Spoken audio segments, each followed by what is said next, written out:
तो चलिए दोस्तों, मैंने पिछले 1 से लेकर 7 क्वेश्चन पार्ट 1 में करवाया था। अब ये संस्कृत का पार्ट 2 भाग 1 ने जा रहा है। इसमें आपको क्वेश्चन नंबर 8 से लेकर 18 तक करवाया जाएगा। अगर उसको वीडियो आप नहीं देखे हैं तो ये चैनल मेरा चैनल पे अवेलेबल है, उसको पहले देखिए। और ये जितना भी एक सेट है 1 से लेकर 40 क्वेश्चन का मैंने सेट बनाया है। उस क्वेश्चन में 1 से 40 तक का जिस विद्यार्थी ने अगर इस क्वेश्चन को देख लेता है तो उससे पक्का 20 नंबर बुक से रिलेटेड कंफर्म है कि आएगा ही आएगा, और उसको बुक से रिलेटेड कोई प्रॉब्लम नहीं होगा। बाकी जो है ग्रामर का होगा क्वेश्चन, तो ग्रामर का क्वेश्चन मैं फिर दूसरे चैनल पर करवाऊँगा, जो बता दूँगा, लिंक दे दूँगा उसका। तो चलिए नंबर 8 का क्वेश्चन में चलते हैं। नंबर 8 का क्वेश्चन में कह रहा है कि राजशेखर ने पटना के संबंध में क्या लिखा। यानी कि राजशेखर ने पटना के संबंध में क्या लिखा। तो आप लोग जानते हैं कि राजशेखर ने, यानी कि क्या, कि राजशेखर ने अपने काव्य में यह लिखा कि यह जो पावन धरती है, पटना की जो पावन धरती है, यहाँ ऋषियों महर्षि जैसे कर्मभूमि माना जाता है। यानी कि यहाँ का अपने लैंग्वेज में कह सकते हैं कि यह धरती जो है महर्षियों का कर्मभूमि है, जैसे बररुचि, पतंजलि, पाणिनि इत्यादि। यहाँ महर्षियों का जो है कर्मभूमि कहा गया है। अब क्वेश्चन 9 में चलिए। 9 में क्या क्वेश्चन कहा गया है कि पटना के प्राचीन नाम कौन कौन से हैं। यानी पटना का प्राचीन नाम कौन कौन से है।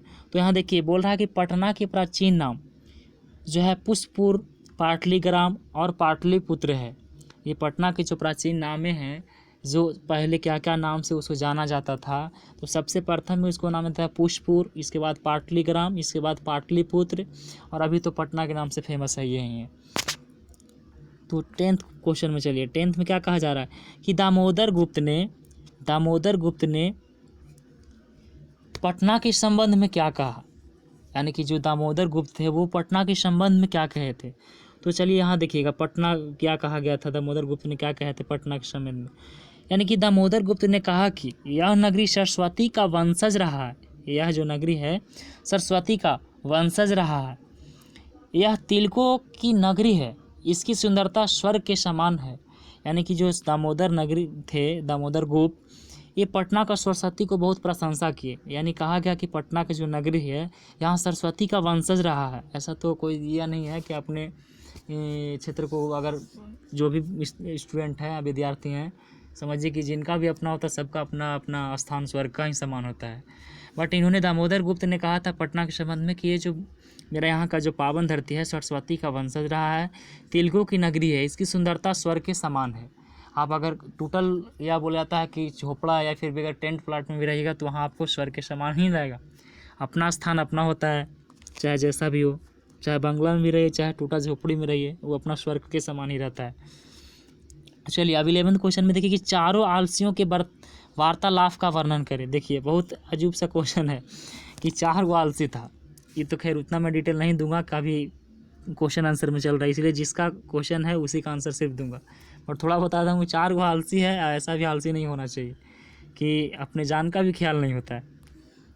तो कह रहा है कि 4 जो आलसी था उनके बारे में बताइए क्या क्या कहा था। कि आलसाले में आग लगने पर 4 आलसी सोए रह गए। यानी कि 4 गो आलसी थे, आलसाले था वहाँ जहाँ उन लोग रहता था, वहाँ एक दिन अचंभो आग लग गई, जिसमें पहला आलस ने कहा, यानी कि पहला जो आलस व्यक्ति था, आलसी व्यक्ति, वो ने कहा कि कैसा शोरगुल हो रहा है बताइए, उसे घर में आग लग गया और पता नहीं है। दूसरे ने कहा घर में आग लग गई है, कि चलिए ये तो कम से कम समझदार ही तो पता चल गया ना कि आग लग गया है। तीसरा ने कहा कोई धार्मिक नहीं है बताइए, अगर घर में आग लगा कर जान बचाने के लिए कोई धार्मिक आएगा जो भींगियों चटाइयों से ढांक दे। तथा चौथे आलसी ने कहा बचा लो, चुप रहो, अपने ही कोई बचाने वाला आएगा। ये बताइए कि 4 गो उस आलसी है, चारों 4 रंग बात करता। पहला आलसी कहता कि कैसा शोरगुल है, दूसरा कहता कि आग लगल है, तो तीसरा कहता है कोई धार्मिक नहीं है, चौथा कहता है कोई बचाने वाला नहीं है। चलिए इन लोग का सबका अलग है, इसलिए जीवन में कभी भी आलस मत करिए, तो ज़िंदगी फिर उसी रह जाइएगा। अब है वीरेश्वर कौन था। सबसे क्वेश्चन इंपॉर्टेंट है, हर बार आता है, वीरेश्वर कौन था। तो वीरेश्वर जो है था मिथिला के मंत्री था। वीरेश्वर कौन था? मिथिला के मंत्री था। वीरेश्वर जो था क्या था? वीरेश्वर वो मिथिला के मंत्री था। उसका स्वभाव दानशील, दानशील मतलब समझते हैं जो किसी को गरीबों को दान दिया, भूखे को दान दिया, ये सब, ये दानशील। वह प्रति दिन आलसियों की भोजन दिलवाता था। यानी कि वो वीरेश्वर जो थे जितना भी आलस था, जिससे ठीक ठाक भी है, हिस्ट पुष्ट है, लेकिन कुछ काम नहीं कर रहा, वो इस वैसे आदमी को वो खिलाते थे। और ऐसे सभी आदमियों को थे, महान आदमी थे वो, दानशील आदमी थे। अब आगे देखिए, आलसाले में आग लगने पर क्या हुआ? जो वहाँ पे आलसाले में जब आग लग गया था तो क्या हुआ था? तो बोल रहा है कि आलसाले में आग लगने पर धूर्त आलसी पलायन कर गए, जबकि 4 आलसियों सोए रह गए। अब बाकी जितने भी वहाँ से थे, जो वहाँ से हट गए, अलग फलग हट गए, इससे भिखारी उखारी जितने भी था छोटे मोटे जो, वो सब वहाँ से हट गया। बाकी 4 को आलसी था से उसमें अंदर के अंदर ही सुतल रह गया। अब देखिए 14 में क्या है जी, बोल रहा कि आलस कथा से क्या प्रेरणा मिलती है। आप समझ ही रहे हैं कि आलस कथा से क्या प्रेरणा मिलता है, जो कभी ज़िंदगी में आलस नहीं करना चाहिए। तो देखिए क्वेश्चन कर रहा है कि आलस कथा से प्रेरणा मिलती है कि आलस नहीं करना चाहिए, यह मनुष्य का परम शत्रु है। अगर जैसे किसी चीज़ को अभी पढ़ने के लिए बैठ गए और सोचे छाट छोड़ना कल पढ़ेंगे, तो कल पर टाल दिए, या फिर कहिए कि चल 5 मिनट देख लेते हैं, व्हाट्सएप चलाते हैं, या 5 मिनट फेसबुक चलाते हैं, तो ऐसा लोग को भी आलस कहा जाता है। अपने काम से विचित्र भटक गए, तो ये सब जितना भी है जो मनुष्य को क्या होता है, परम शत्रु होता है। नहीं, जिस काम पे आप लगे उसका पहला कीजिए, भले कोई बाकी काम आए, उससे मतलब नहीं होता है। तो आलस कभी नहीं जीवन में करना चाहिए। अब देखिए 15 क्वेश्चन में क्या कहा गया कि मैत्रेयी कौन थी। देखिएगा, मैत्रेयी याज्ञवल्क्य की पत्नी थी। वह दार्शनिक रुचि की महिला थी। उसने आत्मा तत्व की शिक्षा अपने पति से ग्रहण किया था। यानी कि वो जो थी एक बहुत ही दार्शनिक थी, रुचिवान थी, सभी से मिलजुल कर रहती थी। और वो जो उनका जो दार्शनिक जो उन्होंने अपने शिक्षा लिए थे, तत्व की शिक्षा लिए थे, वो अपने पति से ही ग्रहण किए थे।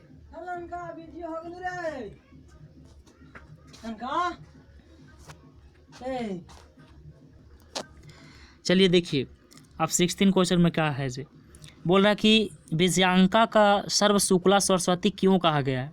विजयांका का सर्वशुक्ला सरस्वती क्यों कहा गया? तो देखिएगा, विजयांका को अधारण प्रतिभा को देखकर महर्षि दंडी ने उसका सर्वशुक्ला सरस्वती कहा। यानी कि उनको जो जितना भी था प्रतिमा था, यानी कि जो उसका मूर्तियाँ या फिर उसका जो कला था, वो सब देख करके उसको क्या कहा जाएगा, सर्वशुक्ला के नाम से सर्वशुक्ला सरस्वती कहा गया। अब 17 क्वेश्चन में देखिए क्या कहा जा रहा है कि गांधी दर्शन से प्रभावित होकर पंडित क्षमाराम ने कौन कौन से ग्रंथ की रचना किया।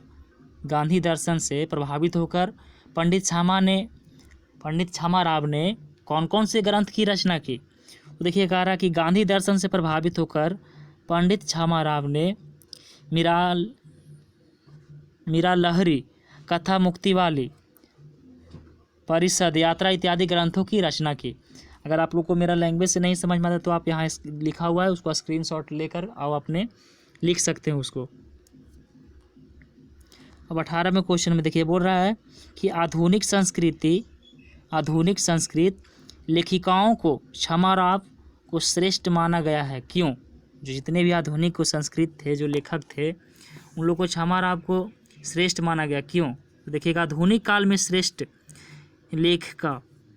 लेखिका क्षमाराव हैं। उसने अपने पिता के जीवन चरित्र को शंकर चरित्रम को लिखा है। गांधी जी के जीवन का प्रेरित होकर भी उसने कई ग्रंथों की रचना की है। तो चलिए आज के लिए इतना ही क्वेश्चन, अगले वीडियो में और सब पार्ट्स आएगा, और अपने दोस्तों के पास भेजिए, सब्सक्राइब कीजिए।